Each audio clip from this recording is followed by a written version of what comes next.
हिमालय कहे शिवो हम ये हिमालय कहे शिवो हम हिंदवारा कहे शिवो हम ये हिमालय कहे शिवो हम धारा बहे शिवो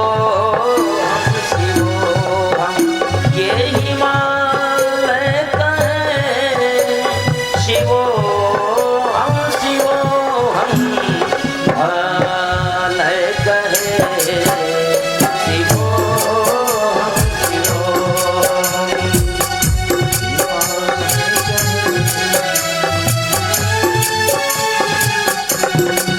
पर्वतों का किशन।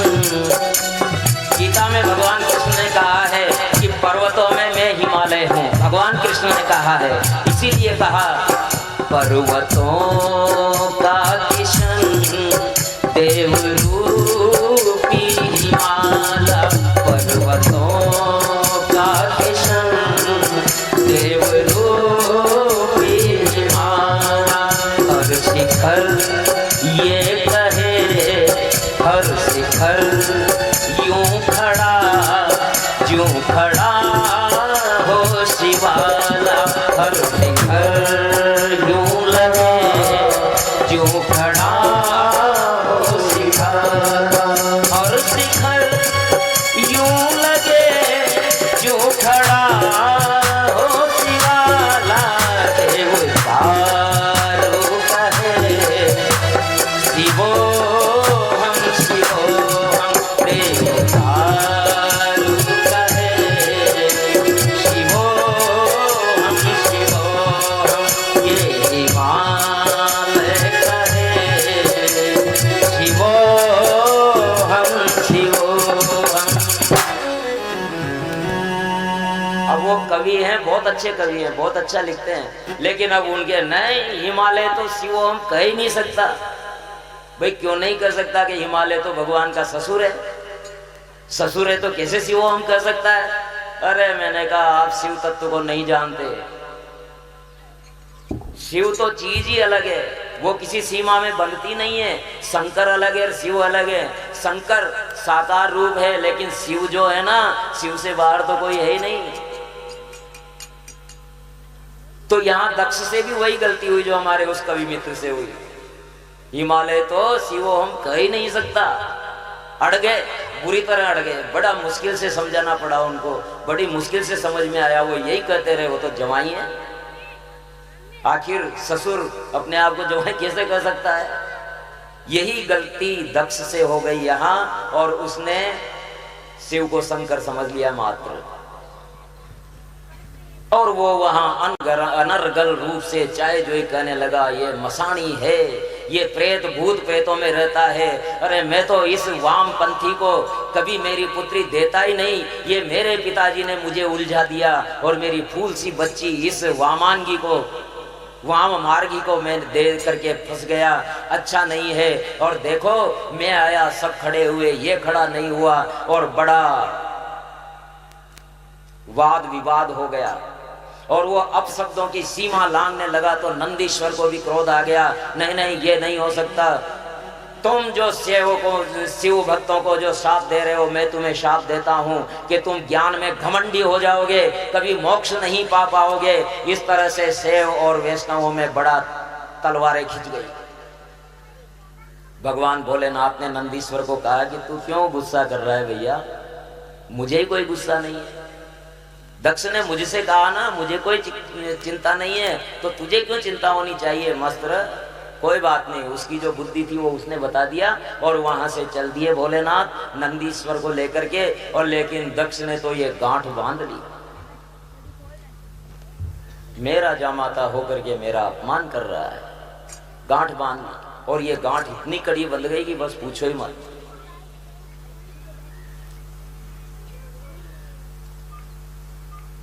और इधर माता सती से जुड़ा हुआ एक प्रसंग ऐसा आता है कि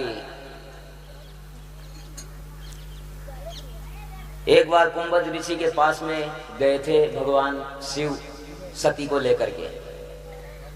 एक बार कुंभज ऋषि पाई, एक बार त्रेता युग माही शंभु गए कुंभज ऋषि पाई। संग सती जग जननी भवानी, है ना। शंभु तो गए केवल शंभु, यानी कहीं कथा सुनने जाते हैं ना या सत्संग करने जाते हैं तो अपनी सारी उपाधियों को घर पे रख के जाना चाहिए।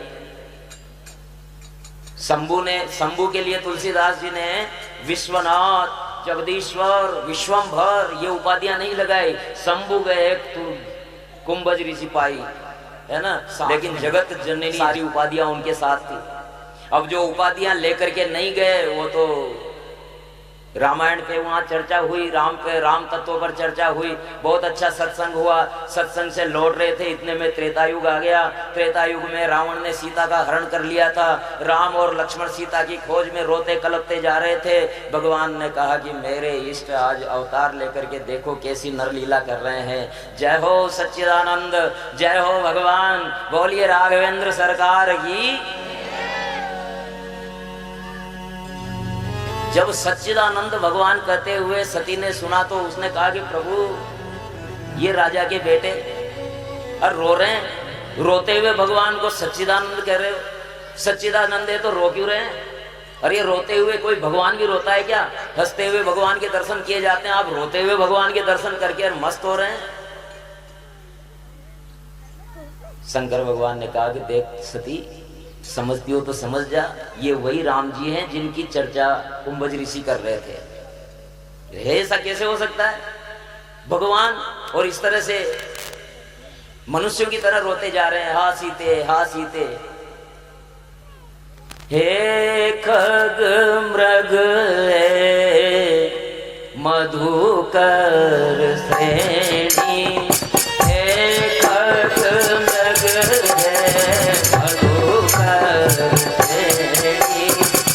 तुम देखी सीता मृग नैनी, तुम देखी सीता मृग नैनी।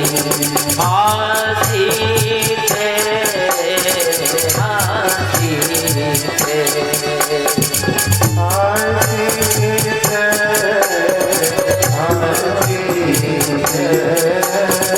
भगवान ने कहा कि जाओ, अगर तुम नहीं मान रही तो जाओ, जाओ परीक्षा ले लो। तो कहा आप क्या करोगे कि तुम आओगी जब तक मैं यहीं विराजमान रहता हूँ। तो शंकर भगवान ने कहा कि ये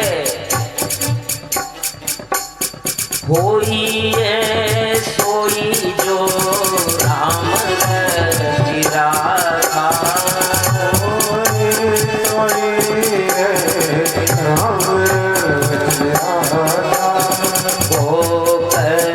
तरक बड़ा महंगा था, ओ करी तरक बड़ा महंगा। भगवान ने सोच लिया कि जो होना है वो होना है, कुछ नहीं हो सकता। जाओ, मेरे कहने पर भी इसको विश्वास नहीं है तो इसका मतलब समय दूसरा आने वाला है।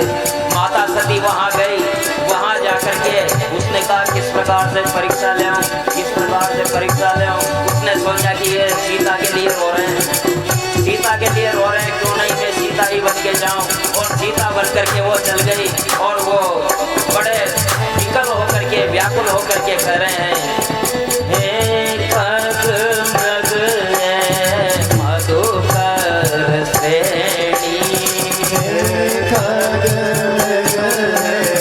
मधुकर श्रेणी, तुम देखी सीता मृग नैनी, तुम देखी सीता मृग नैनी।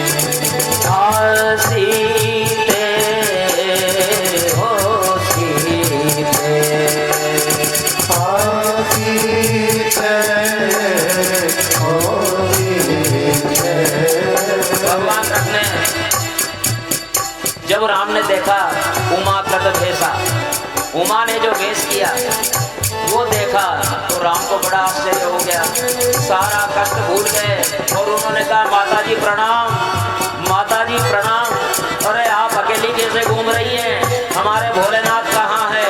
जब सती ने ये सुना, उसने तो सीता का रूप ले रखा था, सती ने ये सुना तो वो घबरा गई कि अरे इनको तो सब पता लग गया।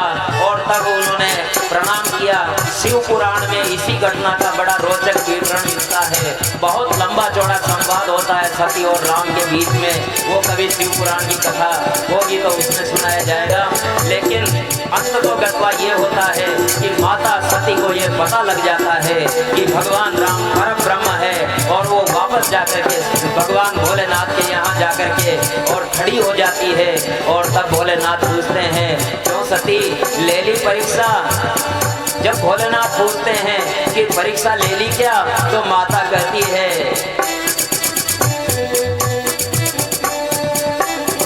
कछुना परीक्षा दीन गोसाई, कछुना परीक्षा दीन गोसाई, दीन प्रणाम तुम्हारी नाई, दीन प्रणाम तुम्हारी नाई। मैंने कोई परीक्षा नहीं ली, जैसे आपने प्रणाम किया वैसे ही मैंने भी प्रणाम किया। तो भगवान ने कहा कि ये एक और झूठ। तो भगवान की माया को प्रणाम करते हैं जिसने प्रेरित करके सती से झूठ कहलवा दिया और अब कह दिया क्योंकि जिसने सीता का रूप धारण किया है तो अब ये मेरे योग्य नहीं रह गई है। लेकिन सती इतनी पवित्र है कि इसे छोड़ा भी नहीं जा सकता और सभी से उन्होंने त्याग कर दिया था। एक बार ये स्थिति बन गई।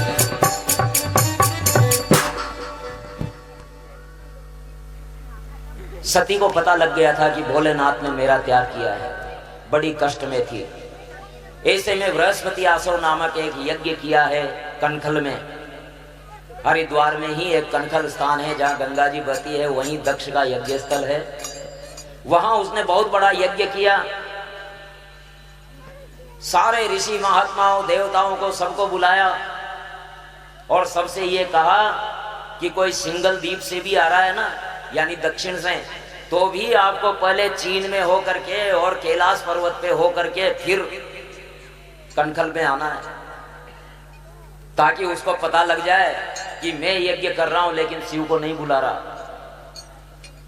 और इस प्रकार सारे के सारे देवता और देवांगनाएं विमानों में सवार होकर के जा रही हैं। माता सती को पता लगता है तो वो भी भोलेनाथ से कहती है कि ए जी, मेरे पिता के यहाँ बहुत बड़ा यज्ञ है, हमें भी चलना चाहिए। तो भोलेनाथ कहते हैं कि हमारे देर से उसने तुम्हें भी भुला दिया है। और देखो, हालांकि मित्र पिता और गुरु के यहाँ बिना बोले भी जाना चाहिए, बिना निमंत्रण के भी चल जाना चाहिए, लेकिन जहाँ वैर विरोध होता हो वहां नहीं जाना चाहिए। सती को नहीं मानना था, नहीं मानी। भोलेनाथ ने जब देखा कि ये मान नहीं रही है तो उन्हें जाने दिया, अपने कुछ गणों को साथ कर दिया और वहां भी कोई नहीं मिली। केवल उसकी माता ने अवश्य किया, सती आ गई, बहुत अच्छा किया, बहुत अच्छा किया बेटा तू आ गई। लेकिन दक्ष के त्रास के मारे किसी ने उनकी नहीं सुनी। वहां के वातावरण से जगदम्बा खपा खिन्न हो जाती है। यज्ञ मंडप का भ्रमण करते हुए उसने देखा कि सारे देवताओं के स्थान हैं, लेकिन भोलेनाथ का ईशान कोण में कोई स्थान नहीं है। और तब 13 श्लोकों में दक्ष को खरी खरी सुनाती है सती माता। नयस्य लोके स्थिति सायना प्रिया तथा प्रियो देहवृतां प्रियात्मना तस्मिन् समस्तात्मनि मुक्तवैरके ऋते भवन्तं कतमा प्रतिपयेत्। हे मेरे मूर्ख पिता, इस सृष्टि में शिव से बड़ा कोई नहीं है।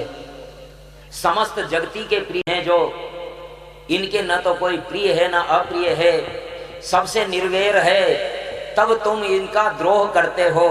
ये तुमने कैसा विचार किया है? सबके कारण है, सबके स्वरूप है।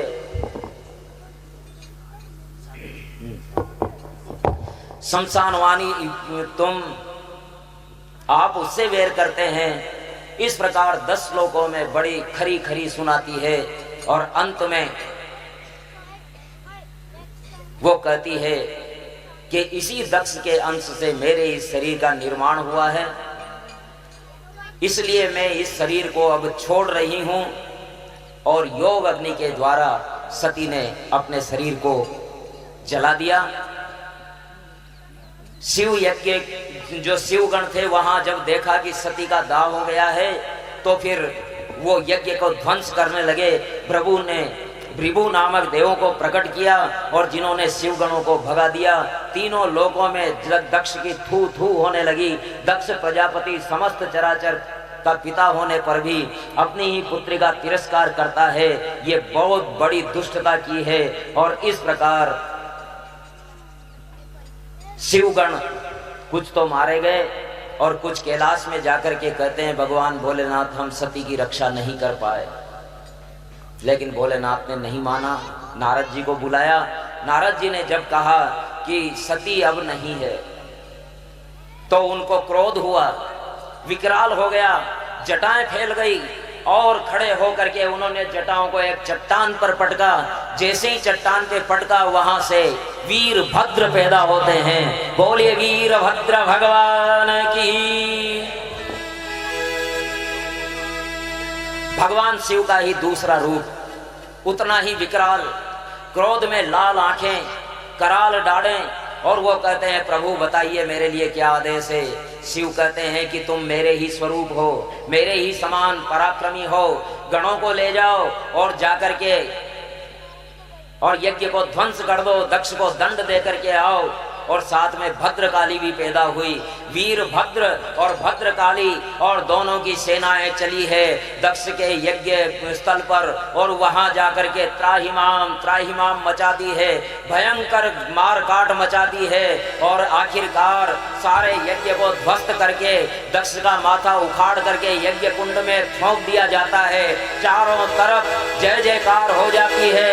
बोले वीरभद्र भगवान की जय हो। ओम नमो वीरभद्राय, ओम नमो वीरभद्राय, ओम नमो वीरभद्राय, ओम नमो वीरभद्राय, ओम नमो वीरभद्राय, ओम नमो वीरभद्राय, ओम नमो वीरभद्राय, ओम नमो वीरभद्राय, ओम नमो वीरभद्राय, ओम नमो वीरभद्राय, ओम नमो वीरभद्राय, ओम नमो वीरभद्राय, ओम नमो वीरभद्राय, ओम नमो वीरभद्राय, ओम नमो वीरभद्राय।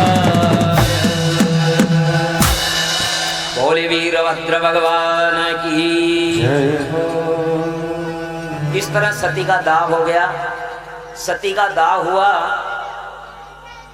भगवान भोलेनाथ फिर से विरक्त हो गए। अब तारकासुर का बड़ा कष्ट हो गया था देवताओं को। तारकासुर के भय से देदीप्यमान प्रताड़ित देवता, अब तारकासुर की मृत्यु कैसे हो, तो उसने ब्रह्मा जी की तपस्या करके ये वर ले लिया था कि मैं अजर अमर हो जाऊं। ब्रह्मा जी ने कहा कि अजर अमर नहीं हो सकता भैया, मौत का कोई रास्ता बता। बोले शिव जी के तेज से जो उत्पन्न होगा पुत्र, मैं उसी के द्वारा मरूं, और वो भी तब मरूं जब देवता लोग उनको अपना सेनापति बनाए। क्योंकि उसे पता था कि सती माता तो मर चुकी, अब इनके पुत्र होगा नहीं। और वही भगवती हिमालय के यहाँ जन्म लेती है नारद जी कहते हैं कि इसके लिए वो बाबा जी है, बस दूसरा कोई नहीं है। अगर इसका विवाह होना है तो उसी से होना है, अन्यथा कुछ नहीं है। तो नारद जी का कहा मान करके भगवती वहां तपस्या करने जाती है, जहां गौरी कुंड है केदारनाथ से नीचे, और वहां जाकर के बड़ी तपस्या करती है, कठिन तपस्या करती है। और उस तपस्या के कारण भगवान भोलेनाथ प्रसन्न होते हैं। कामदेव, देवताओं के कहने पर कामदेव भगवान की तपस्या भंग करने जाता है, लेकिन कामदेव भस्म हो जाता है, लेकिन भोलेनाथ की समाधि नहीं टूटती। आखिरकार देवताओं के प्रयास से भगवान की समाधि टूटी। तो सप्त ऋषियों को परीक्षा लेने के लिए, पार्वती जी की तपस्या परीक्षा लेने के लिए भेजते हैं। तो वहां जाकर के देखते हैं कि जैसे तपस्या ही मूर्तिमय होकर के बैठी है। और तब वो कहते हैं, हे शम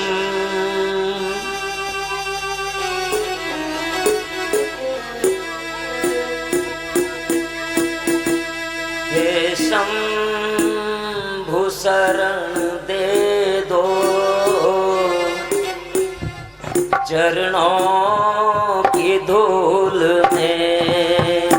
हे शंभु शरण दे दो, चरणों की धूल में।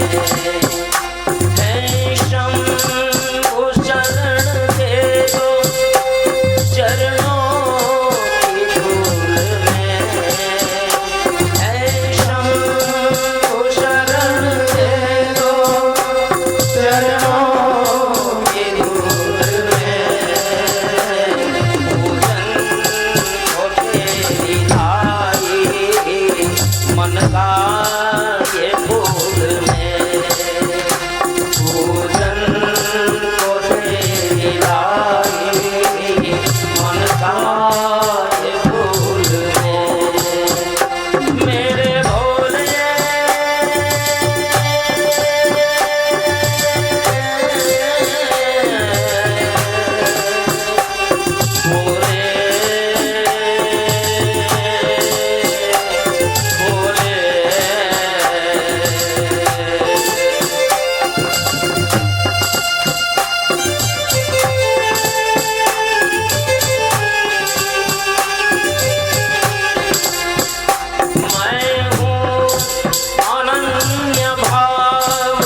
स्वरूप से हो गई हूँ, मेरा मुझ में कुछ भी नहीं बचा है। देखिए परमेश्वर के लिए इतनी तड़प हो जाए कि प्रभु तू ही तू है, मैं कुछ नहीं हूँ, तो परमेश्वर को मिलना ही होता है। मेरा तो मुझ में स्वामी कुछ भी नहीं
सप्त ऋषियों ने वहां जाकर के देखा तो पार्वती जी इस प्रकार तपस्या में लीन थी कि उनके हड्डी पंजर रह गए थे, उन्हीं में से आवाज आ रही थी, मेरे भोले मेरे भोले मेरे भोले। सप्त ऋषियों ने कहा किसके लिए तपस्या कर रही हो? कि देखो मैं महादेव को अपने वर के रूप में पाना चाहती हूँ, इसलिए तपस्या कर रही हूँ। कह रहे पर्वत पुत्री तू पहाड़ की बेटी रही? कि हाँ वो तो हूँ। अरे तेरे लिए हमने बहुत अच्छा वर देखा है, वैकुंठ में रहता है, शंख चक्र गदा पद्म धारण करता है, उससे तेरा विवाह करवा देते हैं। पार्वती ने कहा देखो मैंने नारद का वचन मान लिया, कोटि जन्म लगी रगर हमारी, बरऊं शंभु नत रहूं कुंवारी। कुंवारी रह जाऊंगी, करोड़ों जन्मों की रगर है, एक जन्म की बात नहीं है, 7 जन्मों की भी नहीं, करोड़ों जन्मों की। इसलिए ये जन्म मैंने शंभु के हित हार दिया है। जब ऐसा कहा तो सप्त ऋषि ने कहा कि जय हो जगदम्बा, मैं पाप रहूं कहूं जगदम्बा। अब आप घर पे जाओ, भगवान भोलेनाथ ने विवाह के लिए सहमति दे दी है और भोलेनाथ ने सहमति दे दी है विवाह के लिए। अब आप लग्न लिख करके दे दीजिए, मुहूर्त देखो। सप्त ऋषि ने कहा कि यही मुहूर्त सबसे श्रेष्ठ है, इसी समय लिखो। लेके कौन जाएगा? बोले 7 ब्राह्मण आए हुए हैं, सप्त ऋषि हैं, हम लेकर के जाएंगे। और सप्त ऋषि चल दिए वहां से लग्न पत्रिका लिख करके लेकर के कैलाश में जाकर के सब जगह निमंत्रण भेज दिए गए हैं और सब लोग आ गए हैं। और भगवान भोलेनाथ की बारात चढ़ने का समय आ गया है और नंदी महाराज ने तुरही बजाई है और घोषणा कर दी है कि भोलेनाथ का विवाह हो रहा है। और सब लोग पधारे, ब्रह्मलोक से शिवलोक में आ गए, विष्णु लोक से शिवलोक में आ गए, दिक्पाल आदि सारे देवता आकर के और कैलाश में धूम मचाने लगते हैं। और तब नंदी महाराज कहते हैं हर हर महादेव,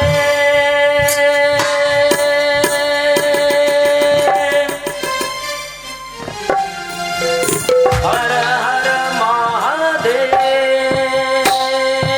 हर हर महादेव, हर हर महादेव, हरे हरे महादेव, हरे हरे महादेव। जय भवानी जय मसानी, जय भवानी जय मसानी, जय शिवानी जय, जय भवानी जय मसानी, जय शिवानी जय। सकल जगत मात पिता भव भवानी जय, सकल जगत मात पिता भव भवानी जय। जय भवानी जय शिवानी जय मसानी जय, जय भवानी जय शिवानी जय मसानी जय। हर हर महादेव,